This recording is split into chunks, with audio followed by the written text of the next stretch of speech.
You see, breastfeeding is a whole new career that you had no manual, you had no prior training to.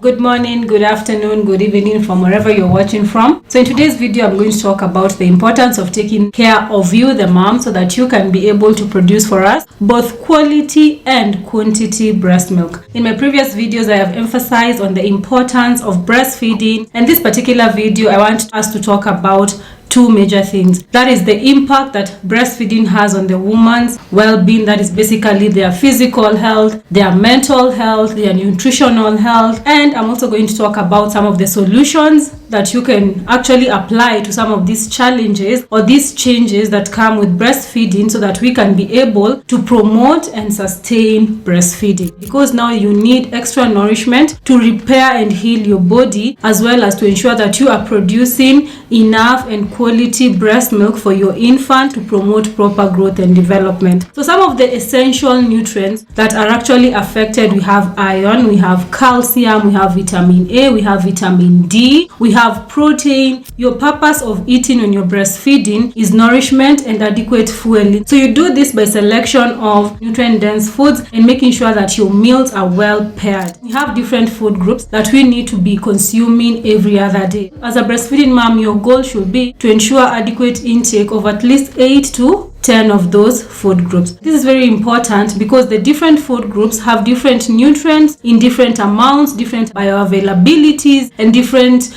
enzymes that are going to aid your nutrition and health status. There are foods that we call lactogens, foods that actually increase body's ability to produce breast milk by supplying it with extra vitamins, minerals, and energy. Some of my favorite lactogens that we have locally: we have sweet potatoes, we have fenugreek, we have the green leafy vegetables, we have eggs, nuts and seeds, we have legumes, kamande, beans, njahe, njogo, ndengus, all those. We also have garlic, fruits, watermelons, fermented uji, malas and such, natural yogurts, by the way, and you can also do oats. The second thing that you actually need to do as a new mom is ensure that you are checking on your snacks. What are you having in between your meals? Because as a new mom, as I have said, there's going to be those crazy hunger cravings. You're going to be wanting to eat all the time, because one of the adaptability that your body actually gets into is the increased hunger hormones or the hunger cues. And it's very important that you ensure that when you're eating, you're not just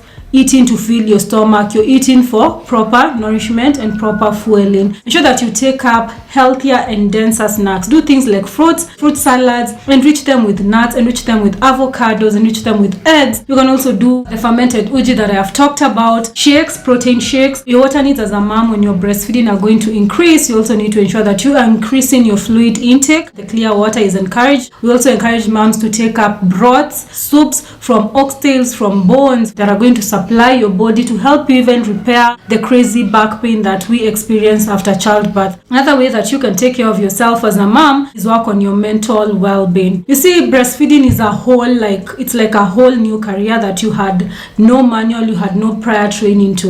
You are expected to ensure that you protect this child, you ensure that they are well taken care of. So there's a lot of demands on you, both mentally and physically, to make sure that you are stable, to make sure that you are well fed, that you are clean enough. That can be quite overwhelming, because with a newborn, there's going to be a lot of changes that come in your normal routine. You're going to have to sleep less, you're going to have to eat more, you're going to have to take care of yourself more, and you don't have the time, which can be quite difficult for most people, and this can bring about what we call postpartum depression. It is overwhelming for most women. So if you are struggling with it, do not feel ashamed. Ask for help. Reach out to a friend. Don't be afraid to reach out to a professional dietitian, a professional psychologist if it's overwhelming too much. You need the help, you need the assistance, someone who can come, assess your well-being, help you with meal planning, help to ensure that you are taking up enough for yourself, help you with adjusting to breastfeeding, like attachments, taking care of your breast. If you are interested, we have a breastfeeding package. Make sure that you comment down below breastfeeding. I'll definitely share the link on how you can join up, and we walk with you through this journey to ensure that you are taken care of as well as your baby. Another thing that you need to do as a woman is also to ensure that you join these help groups or these support groups. Luckily enough, in the current world where there's a lot of of exposures. Social media, we have Facebook, we have Instagram, we have LinkedIn, we have Twitter.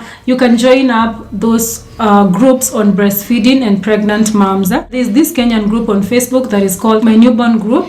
You can join it so that you can be sharing tips. And again, remember that breastfeeding is an individual journey. What can work for you might not work for me, so do not be so easy to jump on what your fellow friend or your fellow mama is doing and then you get frustrated when it doesn't work for you. We have different exposures, we have different meal patterns, we have different sleep patterns, we even have different partners. So it is actually expected that things will be different for all of us. So do not be too hard on yourself when things don't go as planned, especially if you are comparing yourself in those WhatsApp groups. Another thing I notice is that this WhatsApp group can be a source of misinformation, and they can also be a source of pressure for the mother. Like, I'm in a WhatsApp group whereby we talk about matters, women, health, politics, everything. And last Saturday, one of our moms posted that she wanted to start complimentary feeds at 4 months because she was tired and because her friend had actually